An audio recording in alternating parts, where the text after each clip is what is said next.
Welcome to 5 Good Minutes. You're listening to today's inspirational message on the book of Mark with Bryce Vaught. Welcome to another week of 5 Good Minutes. My name is Bryce. It's my honor to be with you this week as we continue our journey through the Gospel of Mark.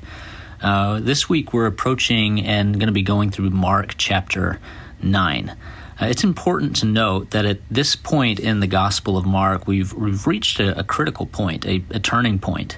And this is both the turning point in the Gospel here, but it's also a turning point in Jesus's ministry. And to help us understand that, I think it's important to go back and get a little bit of context, because Mark is writing, he's sharing Peter's account of the Gospel, and he's writing to a Roman readership for a couple purposes. One, he's seeking to prove that Jesus is the Christ, that he is who he said he was. But he's also seeking to provide in Jesus the model. He's showing that Jesus is the perfect model for what discipleship should look like in the face of suffering.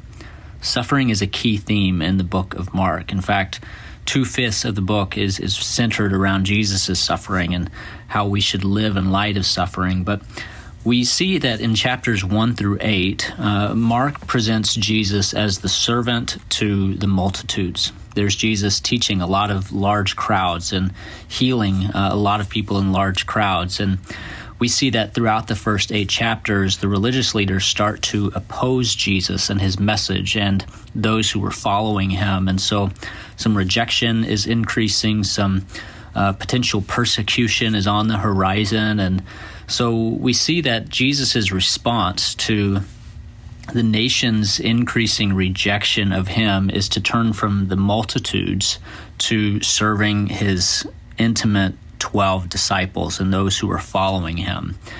And so chapters 8 through 10, we see Jesus shift from focusing on the multitude to focusing on teaching his disciples.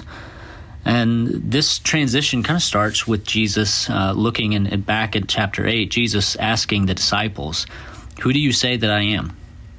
Peter responds that Jesus is the Christ, which Jesus affirms. And then he tells the disciples that he is going to suffer and be killed, which Peter can't imagine, which shows that they're on the right track of knowing who Jesus is, but they need some deeper instruction. They need to be redirected in understanding who Jesus is and what he has come to do. And so really chapter 9, Mark is seeking to highlight some key moments and key teaching from Jesus that is really meant to help disciples in Rome, help us today, learn what it means to be a disciple in the face of life not going the way we would expect it, living life in faithfulness in the face of suffering. And the first thing that Mark points to is the transfiguration. This is a moment where Jesus takes 3 disciples up this mountain to pray, where Jesus is transfigured before them. He's seen in all of his glory. Moses and Elijah are there. We see a voice come from heaven saying, "This is my beloved son. Listen to him." Peter doesn't know what to say. He's excited and confused. He's ready just to stay on the mountain and just build these houses for all of them to stay up there. But really this key moment is meant to be an insight for the disciples. And it's meant to teach them this critical point, that Jesus is who he says he is. He's the fulfillment of everything that the Old Testament looked forward to. The fact that Moses and Elijah was there, Moses represents the law, Elijah kind of represents the prophets. And so the point is that Jesus is indeed the fulfillment of everything the Old Testament looks forward to. But Moses and Elijah are also key figures in the end times, when Israel is restored and exalted to this glorious state. And so the point is also that Jesus is going to bring about glory and redemption for Israel.